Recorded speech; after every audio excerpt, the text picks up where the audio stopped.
If you were around for the glory days of Xbox 360 and Call of Duty, there's a good chance that you or somebody that you knew had been invited to or even paid for a modded lobby.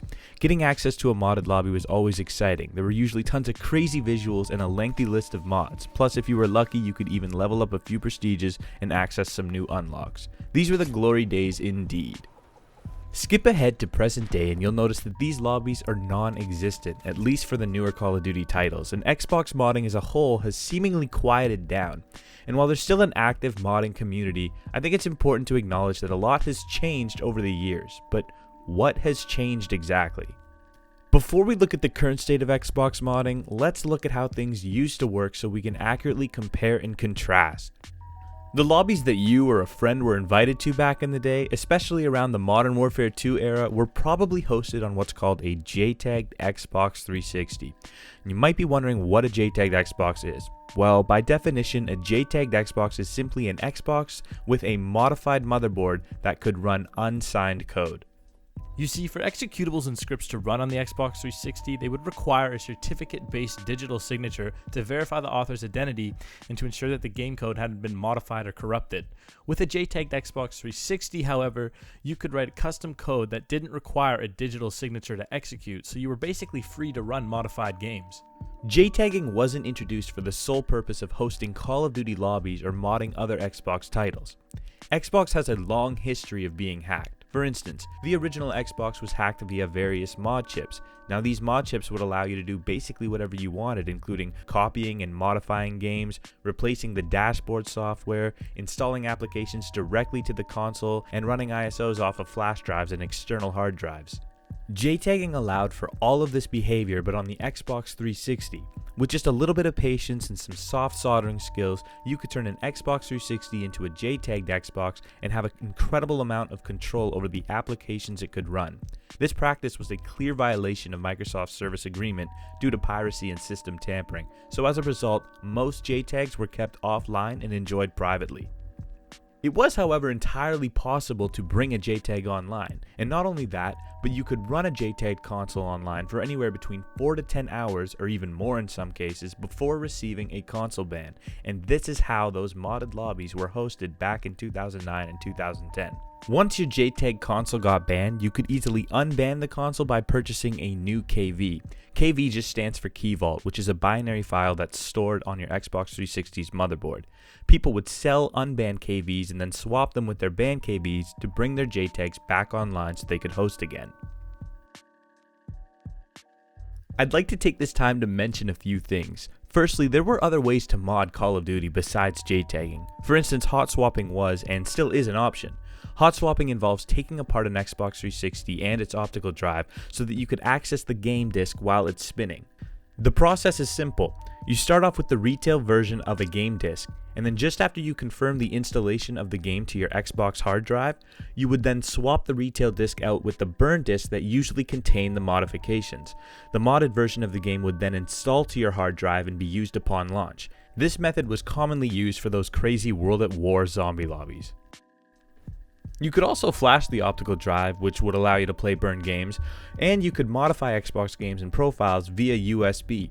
USB mods usually just involve saving game data or profile data to a flash drive and then accessing and modifying that data using programs like Horizon and Modio on your computer. In 2011, Microsoft added more protection against KV sharing, and as the years would pass, it would become increasingly difficult to get JTAGs online and keep them there. In 2013, stealth servers started popping up. These were essentially services that would disguise a JTAGed or RGH console as a retail Xbox so you could get your JTAG online and keep it there longer via XOSC spoofing. In other words, these stealth services made it possible to bring JTAGs online again and for longer periods of time. Alright, so we learned a little bit about the Xbox 360's vulnerabilities and how they were exploited to create those awesome modded lobbies for some of the greatest CODs of all time. But now it's 2019, and we don't see too many mod menus or unlock all services for the Xbox One. Why is that? Well, similar to the Xbox 360, the Xbox One will only execute signed code, unless it's in developer mode, but there are no known exploits that can be used to modify games in developer mode. Another issue with modding on the Xbox One is that applications and games are segregated into sandboxes. Sandboxing is a computer term referring to when a program is set aside from other programs into a separate environment so that if errors or security issues occur, those issues will not spread to other areas in the system. This means that if you wrote a custom aimbot or wall hack and hid it inside of another game and then published said game to the store, which would make it signed code, it still wouldn't work because the game wouldn't have access to the other game's data due to the isolation from sandboxing.